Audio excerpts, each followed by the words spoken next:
At the beginning, it doesn't feel like a strength. It feels like something that puts you at a disadvantage. You walk into situations and feel more than you can explain. You pick up on tension, tone, unspoken emotions, things others seem completely unaffected by. And instead of giving you clarity, it creates confusion because you don't just experience your own reactions, you're carrying pieces of everyone else's too. So you try to adjust. You try to make sense of it by being more understanding, more patient, more accommodating. You give people the benefit of the doubt, even when something feels off. You trust easily because you can see the good in people, even when it's inconsistent. And for a while, that seems like the right approach until patterns start repeating.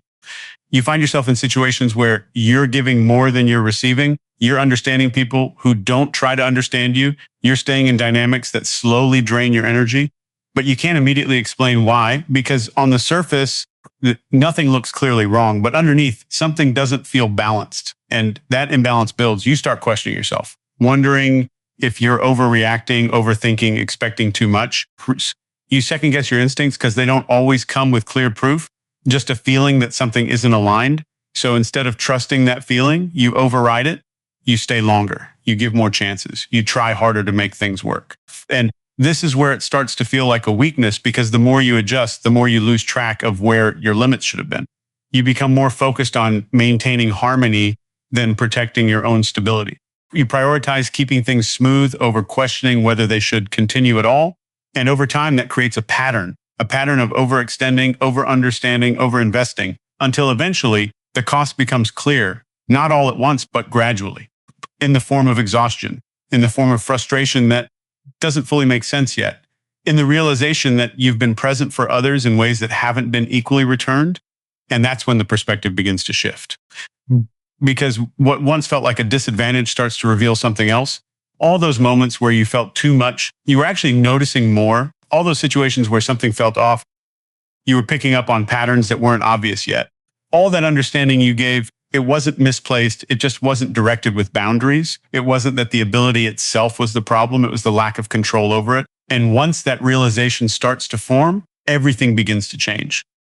Because what felt like weakness wasn't weakness at all. It was awareness that hadn't learned how to protect itself yet. At some point, the pattern becomes too clear to ignore. What once felt like isolated experiences, one difficult interaction here, one confusing situation there, starts to repeat in a way that forces attention. The same types of behaviors, the same emotional outcomes, the same feeling of imbalance, just with different people, different settings. And that's when something shifts because pain, when it repeats, stops being random. It becomes information. At first, it's uncomfortable to look at it that way. No one wants to think of difficult experiences as something useful. The instinct is to avoid, to move past it, to hope the next situation will be different without needing to understand why the last one wasn't. But repetition doesn't let you ignore it forever. Eventually, you start asking better questions, not just why did this happen, but why does this keep happening?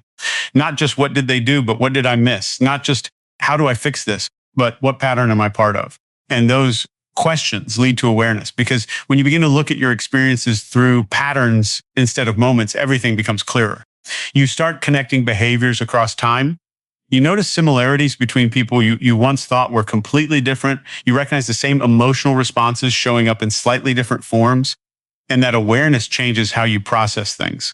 Instead of reacting immediately, you pause. Instead of assuming each situation is unique, you compare it to what you've already seen. You begin to recognize early signals, the subtle signs that used to go unnoticed until it was too late, a certain tone, a repeated excuse, a shift in consistency, things that once felt small now stand out. And that's where the real transformation begins because pain stops being something that only affects you and starts becoming something that informs you. It sharpens your perception. You don't just feel what's happening. You understand what it likely leads to. You don't just experience behavior. You interpret its pattern. And that gives you a level of clarity that most people don't develop until much later, if at all. But this process isn't instant. It takes time. Time to go through enough experiences for patterns to form. Time to step back and reflect instead of constantly moving forward. Time to accept that some of what you've gone through wasn't just about others. It was also about what you allowed, what you overlooked, what you hadn't learned yet. And that acceptance is important because it shifts you from being reactive to being aware, from being affected by every situation to understanding how situations unfold.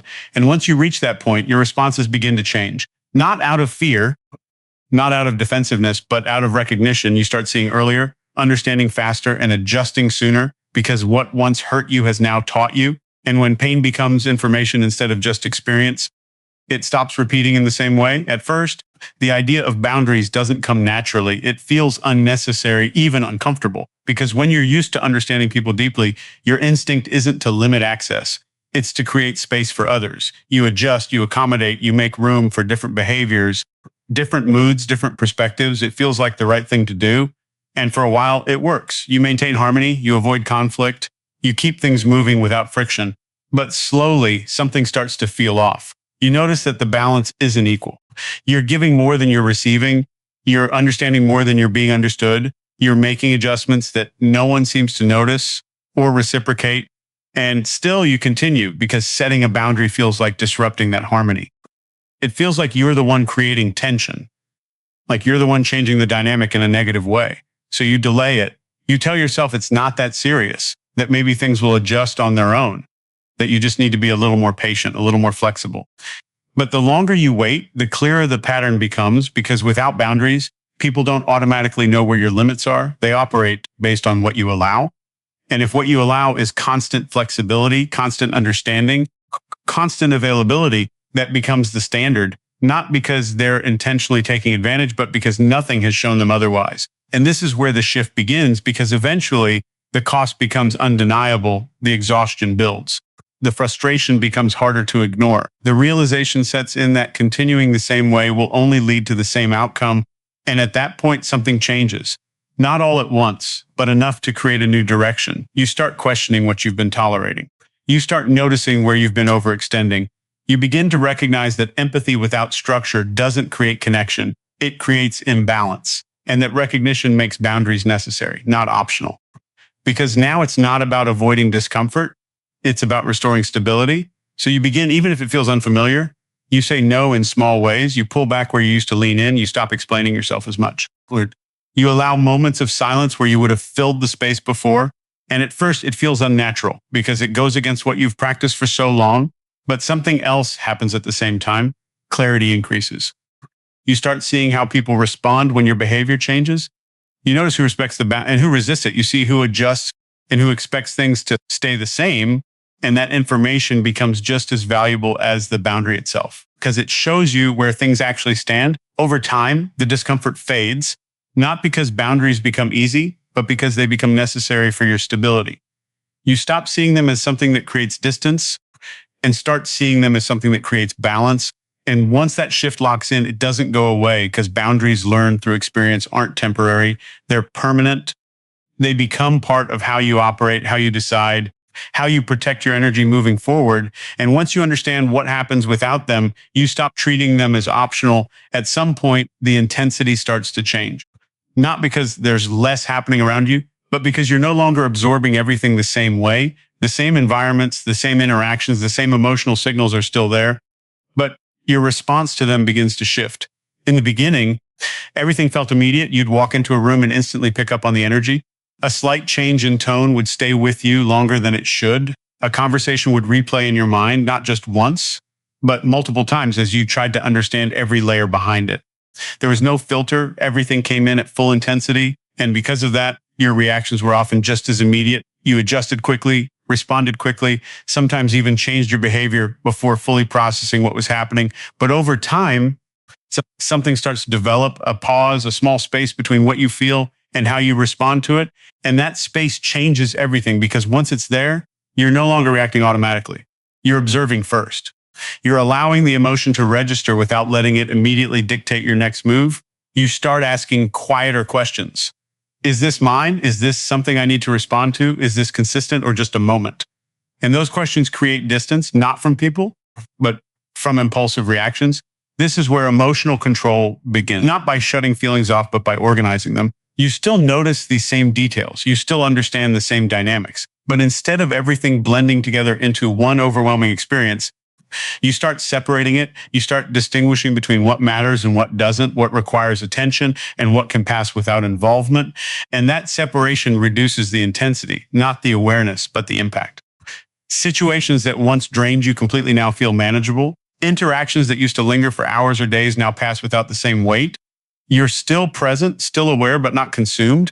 And this shift doesn't happen instantly. It builds through repetition, through experiences where you realize that reacting immediately didn't help, through moments where stepping back gave you more clarity than stepping in, through learning that not every emotional signal requires a response. Over time, that understanding becomes instinct. You begin to trust the pause, you rely on it, and because of that, your behavior becomes more consistent, less reactive, less influenced by momentary shifts, more aligned with what you've already learned from past patterns. This is where control replaces overwhelm, not in a rigid or forced way, but in a natural one, because once you've experienced the cost of absorbing everything without limits, you start choosing differently. You stop giving every situation the same level of importance. You stop responding to every shift as if it needs your attention. You begin to prioritize stability over immediate reaction, and that creates a different kind of presence, one that's calm, steady, and intentional. Because you're no longer pulled in every direction by what you feel, you're deciding what actually deserves a response. At the beginning, the ability to read people doesn't feel like an advantage. It feels confusing. You notice things that don't quite add up, but you can't always explain why. Someone's words sound right, but something in their tone feels off. Their actions seem consistent on the surface, but there's a subtle mismatch you can't fully define yet. So instead of trusting that perception, you question it.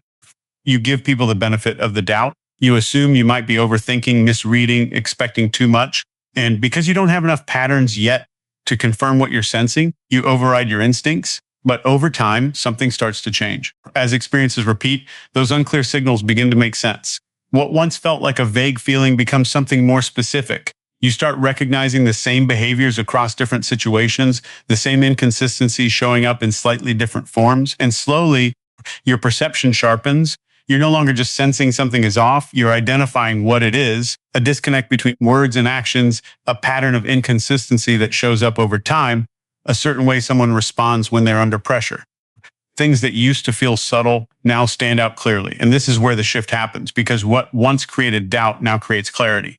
You begin to trust what you notice, not impulsively, not without thought, but with a grounded understanding that your perception is based on repeated patterns, not isolated moments, and that trust changes how you move through situations. You don't need as much time to figure people out.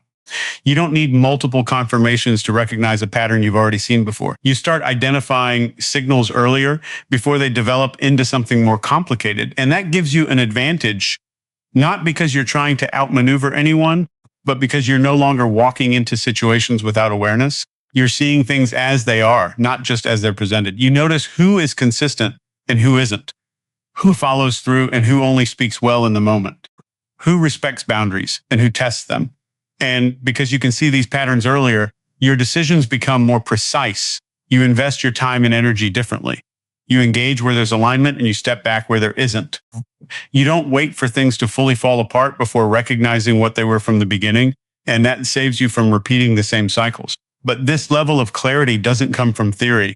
It comes from experience. From the times you ignored what you felt and saw how it played out. From the moments where confusion eventually turned into understanding. From patterns that revealed themselves slowly until they became undeniable. And once you've seen enough, your perception changes permanently. You stop doubting every signal. You stop second guessing what's already familiar. You begin to rely on your awareness in a more grounded, consistent way. And that's when the ability to read people stops feeling like a burden and starts becoming one of your strongest advantages. There comes a point where everything you've learned starts to change how you move through life, not in a dramatic way, not all at once, but in a series of small, consistent shifts that add up over time. The way you respond, the way you choose, the way you engage, it all becomes more deliberate, because before this point, a lot of your decisions were reactive. You adjusted based on what others needed. You responded to the emotional environment around you. You made choices in the moment, influenced by what you felt, what you sensed, what you thought would keep things balanced. And without realizing it, that kept your direction dependent on external factors. But once awareness deepens, once patterns become clear, once boundaries and control begin to take shape, something changes. You stop moving based on reaction and start moving based on intention. You begin to ask different questions. Not how do I keep this situation comfortable, but is this even a situation I should be in? Not what do they need from me right now, but does this align with where I'm trying to go? And those questions shift your focus from managing the moment to choosing the direction. You start becoming more selective with your time, your energy, your attention. not in a rigid or closed off way, but in a way that reflects what you've learned from everything that came before. You no longer feel the need to be everywhere, to respond to everything, to stay involved in every dynamic that presents itself. You choose.